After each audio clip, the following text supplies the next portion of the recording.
Good morning সবাই, কেমন আছো? আশা করছি সবাই খুব ভালো আছো। আমিও ভীষণ ভালো আছি। সকাল সকাল আজকে স্নান হয়ে গেছে, স্নান হয়ে গেছে, শ্যাম্পু হয়ে গেছে, যেহেতু আজকে সানডে। তো আর মায়ের পেটের লুচি হলে তার পরের দিন কি হচ্ছে, বাসি লুচির সাথে দুধ চা খেতে অলরেডি বসে গেছে। আর চিকুরও খাওয়া হয়ে গেছে, মর্নিংয়ে আজ তাড়াতাড়ি খাওয়া হয়ে গেছে। আর আমিও জাস্ট গ্রিন টিটা করে নিয়ে আসলাম। তোমরা কী কী খেলে অবশ্যই আমাকে জানিও কমেন্টসে। আর আজকে সকালে তোমাদের জন্য একটা নতুন ভিডিও আপলোড করেছি, তো ওটা কিন্তু লাইক কমেন্ট শেয়ার করতে কিন্তু একদম ভুলো না, ঠিক আছে?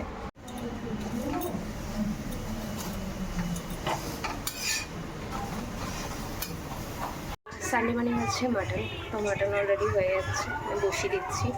আর আমি একদম মেখেই মাটনটা বসানো পছন্দ করি, ভালো লাগে বেশ খেতে।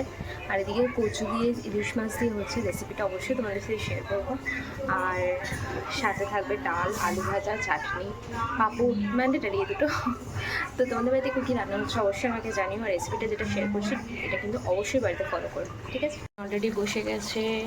আর এখানে আছে কচু দিয়ে আলু দিয়ে ঠাকুমার জন্য নিরামিষ তরকারি। মাছের মাথাটা ভালো করে নুন হলুদ দিয়ে মাখিয়ে রেখেছিলাম, এবার ভেজে নিচ্ছি।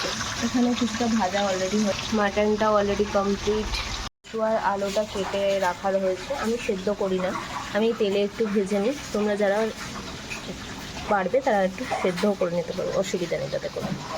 এবার আলুটাও কিন্তু ভাজতে বসিয়ে দিয়েছি, ভালো করে ভেজে নেওয়ার পরে তারপরটা দেখাচ্ছি। গোটা জিরে আর শুকনো লঙ্কা ফোড়ন দিয়েছি, এবার আদা আর টমেটোটা দিয়ে দিতে হবে। আদা আর টমেটোটাও কিন্তু দিয়ে দিতে, ঠিক আছে?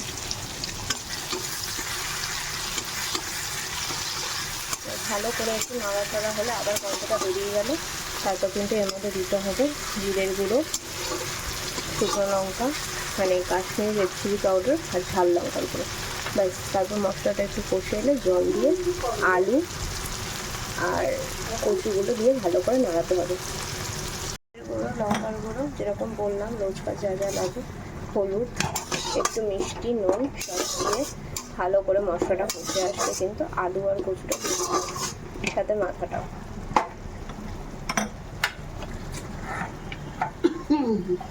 কিন্তু আলু, আমি দুটো আলু দিয়েছিলাম, আলু আর কচু আর মাথাগুলো দিয়ে ভালো করে কষিয়ে তারপরে কিন্তু পরিমাণ মতন জল দিতে হবে। নামানোর সময় ধনেপাতা দিয়ে অবশ্যই সার্ভ করে। এখানেও সেটি করছে মাটনের। আমার তো রান্না অলরেডি প্রসেস। তোমরা কী কী রান্না করছো অবশ্যই আমাকে জানিও। কী কী রান্না আসবে করলে তোমাদের বাড়িতে, সানডে যেহেতু, তো অবভিয়াসলি একটু স্পেশাল কিছু তো হয় বাড়িতে। ডেফিনেটলি আমাকে কিন্তু জানাতে একদম ভুলো না। ইলিশ দিয়ে কচু কিন্তু অলরেডি রেডি, জাস্ট গরম গরম ভাতে সার্ভ করো। দেখতে পাচ্ছি ইলিশ মাছের মাথাগুলো।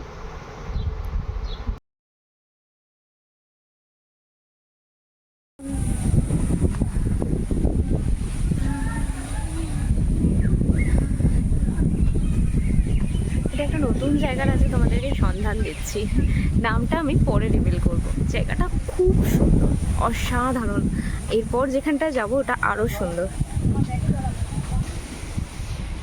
ওয়েদারটা তো অসাধারণ।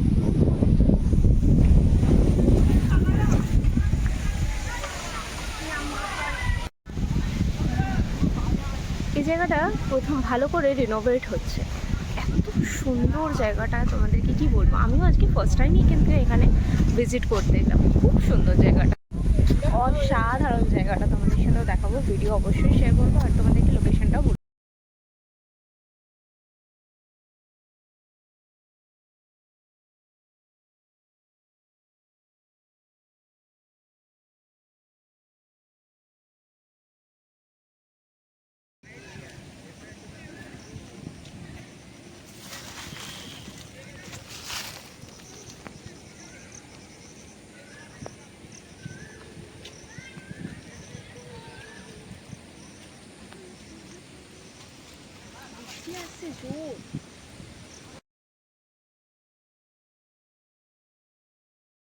ব্যারাকপুরের এই একটা নতুন ক্যাফেতে আজকে ভিজিট করলাম।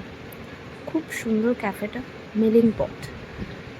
তোমরা যদি নেটেও সার্চ করো ওর ডিটেলস পেয়ে যাবে। আর আমি এখানে ক্যাফে ডিটেলস ভিডিওর নিচে ক্যাপশনে কিন্তু অবশ্যই শেয়ার করব।